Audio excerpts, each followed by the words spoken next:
आप में से कुछ लोगों की रिक्वेस्ट थी कि मैं कैलाश में न्योनी के इस ट्रैक को बिना किसी म्यूज़िक के सिर्फ नेचर की ओरिजिनल साउंड्स के साथ में अपलोड करूं। तो किन्नौर और स्पीति टूर के इस दूसरे एपिसोड को मैं वापस से रीलोड कर रहा हूं और उम्मीद करता हूं कि ये ट्रैक कुदरत की खूबसूरत आवाज़ों के साथ में आपको पसंद आएगा।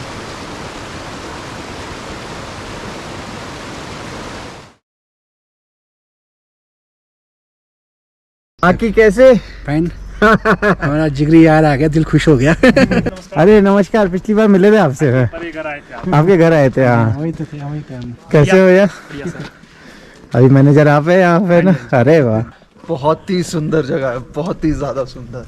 आपको यहाँ पे ले जाऊंगा मैं। इस जगह जाएंगे, आप देखेंगे आप क्या जन्नत है ये। तो वहाँ जब पहुँचेंगे ना आप, तो वहाँ से आपको ये पीछे का पूरा जो सीन है, हाँ, बाड़ियों का, तो ब्यूटीफुल दिखता है। इमेजिन कीजिए आप सुबह सुबह सोकर उठते हैं और अपने कॉटेज का दरवाज़ा खोलते हैं और खोलते ही सामने आपको कैलाश पर्वत के दर्शन होते हैं। इससे अच्छा और क्या हो सकता है? तो नीचे बसना होना चाहिए मैम। बहुत बढ़िया। बहुत बढ़िया। ये पराठे मस्त है। इतनी ज़्यादा ठंड के अंदर पराठे मिल जाए और क्या, और क्या चाहिए? बढ़िया पोहा मिल रहा है, बटर पराठे, दही सब मिल रहा है। तिकडे बरोबर नव्हतं, हे मस्त आहे बघ। बहुत ही स्वादिष्ट खाना ऐसी जगह पे, जन्नत में आ गया हूँ मैं तो। बहुत ही स्वाद पराठा है।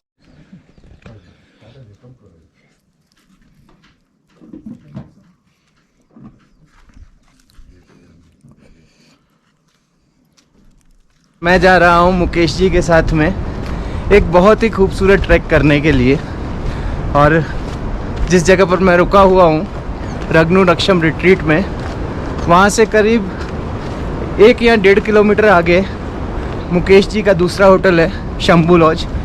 उस होटल से मुकेश जी को मैं पिक करूँगा और वहाँ से फिर हम लोग निकलेंगे। ऐसे हम आपको नौनी ले जाएंगे। नौनी नौनी? या चलिए। चलो, आई नॉट, चलो। वहाँ से जाने के बाद आने का मन ही नहीं करेगा। ऐसी खूबसूरत जगह है। बस ये काफ़ी दूर है हाँ। और आज निकलते निकलते थोड़ा लेट हो गए।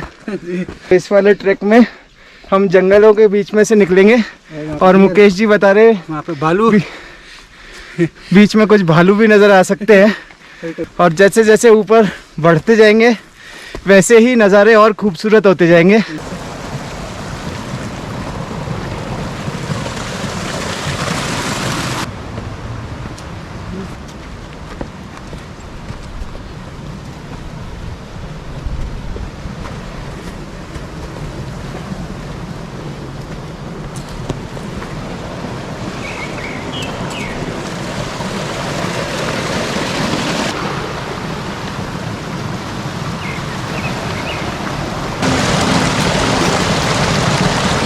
ये गंगा जी का पानी है। मुकेश जी, कहाँ से आ रहा है ये आ रहे गौरीकुंड से। गौरीकुंड से? ये सामने जो पहाड़ नज़र आ रहा है, इसके शिखर के ऊपर शिव जी की एक बहुत ही सुंदर मूर्ति गड़ी हुई है। मतलब बहुत नेचुरल तरीके से ही इस पर्वत के शिखर ने भगवान शिव की मूर्ति का आकार ले लिया है।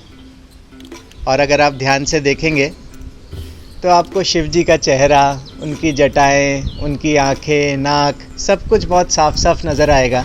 दूरबीन इसके आगे लगाते हैं आप। हाँ। तो फिर दूरबीन से उसको करके फिर फोटोग्राफिंग की जाती है। ये अभी ये इसका जूम नहीं होता है इतना ज़्यादा। ये बहुत दूर है, अभी जब नज़दीक जाएंगे तो अभी सर को हम यहाँ भी ले आएंगे हम, अगर सर यहाँ पहुँच नहीं पाएंगे। हाँ हाँ, ये तो बहुत ऊपर है। वो टॉप तक।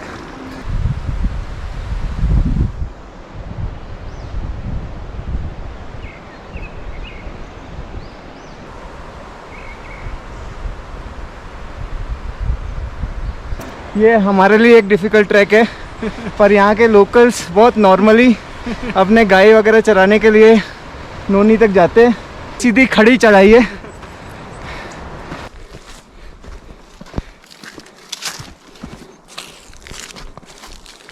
एक तो नेचुरल ब्यूटी इतनी खूबसूरत, और दूसरा शिव जी का स्थान जो अपने आप ही इस जगह को और भी ज़्यादा खूबसूरत बना देता है।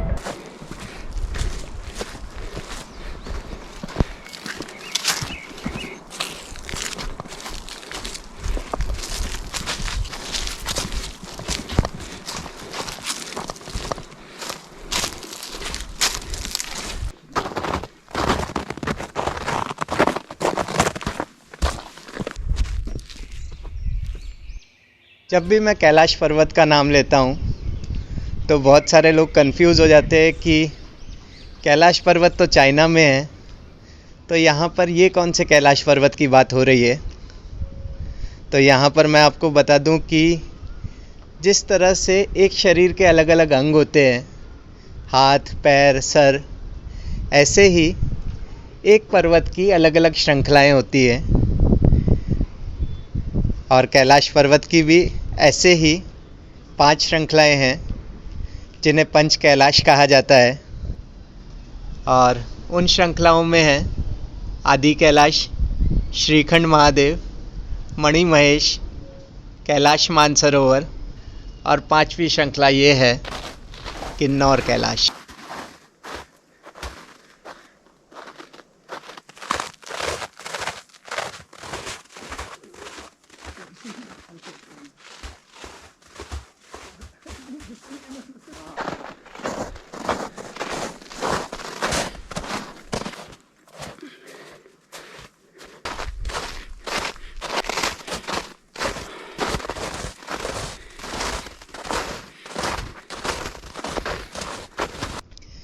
ये सामने जो वृक्ष दिख रहा है ये भोजपत्र का वृक्ष है, और ये वही वृक्ष है जिसकी छाल के ऊपर कभी रामायण लिखी गई थी। कभी किसी ज़माने में इसी छाल को पेपर की तरह यूज़ किया जाता था, और ये छाल मेरे लिए एक इमोशन है, क्योंकि हमारा बचपन जो है रामायण देखते हुए या रामायण की कहानियाँ सुनते हुए ही बड़ा हुआ है। तो इस छाल को मैं अपने साथ में मुंबई लेकर जाने वाला हूँ और अपने घर के मंदिर के अंदर फ्रेम करवा के रखने वाला हूँ।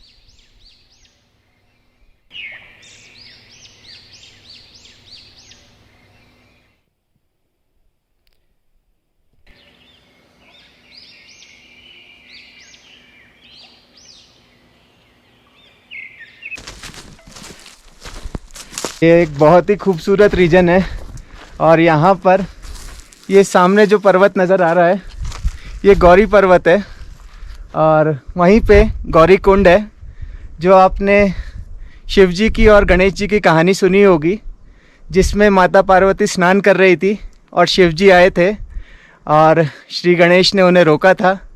फलस्वरूप उनकी गर्दन काट दी गई थी और बाद में हाथी का सर लगाया गया था। तो वो कुंड वहीं पर है, और यहाँ इसके इस तरफ में पूरा वाइल्ड लाइफ रीजन है। बहुत बड़े बड़े पत्थर है जहाँ पर बहुत सारे भालू रहते हैं, स्नो लेपर्ड्स रहते हैं। ये दीवार एक बाउंड्री बनाई गई है गांव वालों के द्वारा। नीचे यहाँ पर नोनी में एक मैदान नज़र आ रहा है, और बहुत सारे चरवाहे यहाँ पर अपनी भेड़ बकरियों को लेकर आते हैं चराने के लिए। थोड़े से याक भी नज़र आ रहे हैं। इन्हें कोई लेकर नहीं आया है, ये वाइल्ड याक है, और यहाँ के लोग कहते हैं कि ये देवता के याक है। और थोड़ा सा नीचे मैदान पे जाके देखते हैं।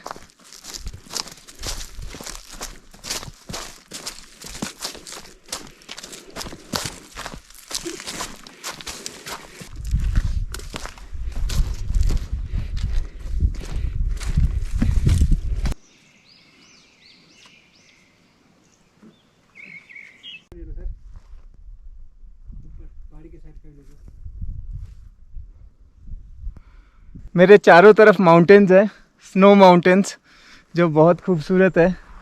इस तरफ वाइल्ड लाइफ है, थोड़े से याक्स है।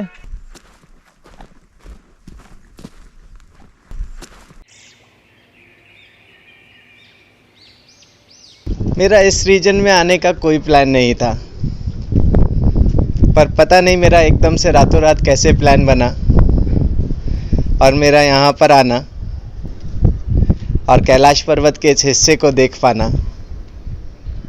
ये जीवन के धन्यत्व का एहसास करवाता है। ये एहसास करवाता है कि जीवन मुझ पर कितना मेहरबान है, जो मैं ये सब कुछ देख पा रहा हूँ, अनुभव कर पा रहा हूँ। कैलाश पर्वत का ये भाग इतना सुंदर है कि मन करता है बस यहाँ का होकर रह जाऊं, इन पर्वतों को घंटों निहारता रहूं। ऐसा लगता है यहाँ पर कोई मैग्नेटिक अट्रैक्शन जैसा है, जो बहुत दिव्य है, जिसके पास बहुत सारा प्रेम है सब लोगों के लिए। और कैलाशपति की इस विशाल संरचना को देखकर लगता है कि यही आदि है और यही अंत है।